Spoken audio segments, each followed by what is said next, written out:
Shabbat Shalom and good morning, Temple Beth-El. I hope that this message finds you all in good health as we seem to be the frozen chosen in this freezing weather outside.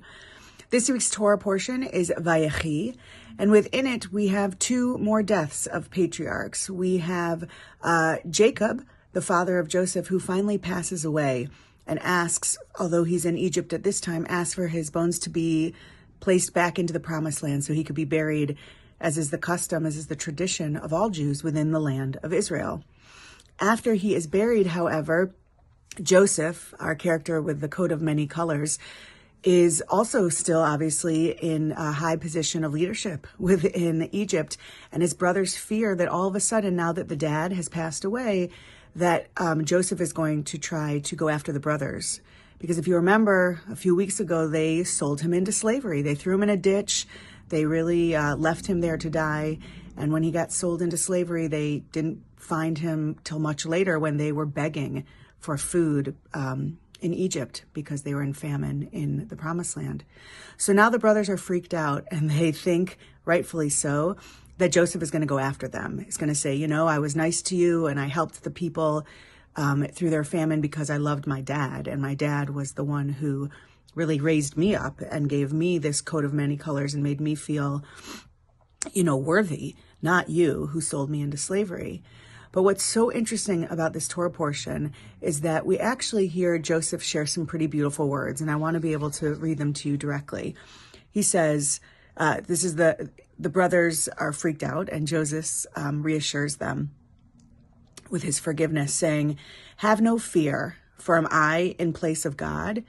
Though you intended me harm, God intended it for good, in order to accomplish what is now the case, to keep alive a numerous people. Thus did he comfort them and speak straight to their hearts." So this verse, which is from chapter 50, verse 19, is an unbelievable look at how people can choose their responses to situations. Jacob did lose his son Joseph, and Joseph did find the beginning of his life horribly hard and was placed into prison, but then he was elevated to be the ruler of Egypt, the second even to Pharaoh and then Pharaoh. And so he saw that through the course of his own life, that he actually was being protected by God, that all of this was actually meant to be, besheret, if you will, in Yiddish.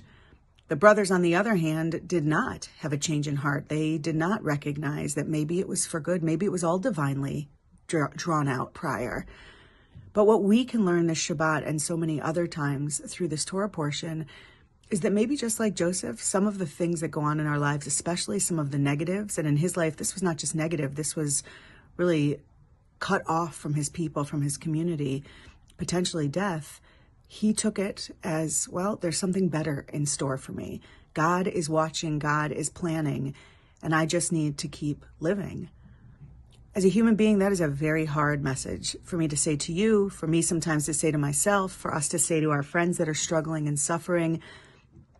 But what an interesting lesson the Torah gives us, that for Joseph, he was able to say, all of this was so I could help out the people in the end. All of this was so that I could have integrity and be who I was meant to be, who God made me to be, a patriarch of the Jewish people. The Torah portion ends with a blessing. As Joseph passes away, immediately prior, he says to the people of Israel, you will make it. You will make it to this promised land God is talking about, because God is the God of Abraham, Isaac, and Jacob. And now we add Joseph to this list of our patriarchs who are no longer with us in this part of the Torah. But the message stays so strong. As we go into this Shabbat, whatever we are facing, and many of us are in extreme hardship, and many around the world are dealing with horrible things, maybe there's an opportunity for us to make a little bit of space for how Joseph looks at things. Maybe some of us already live in that space. Maybe there's the opportunity for us to say God has something in plan for us. God has the whole thing figured out. Now, as a side, where does that leave autonomy and the partnership that we're said we have this sacred covenant with God?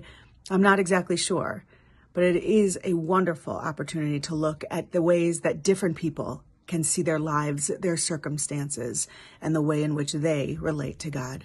Shabbat Shalom.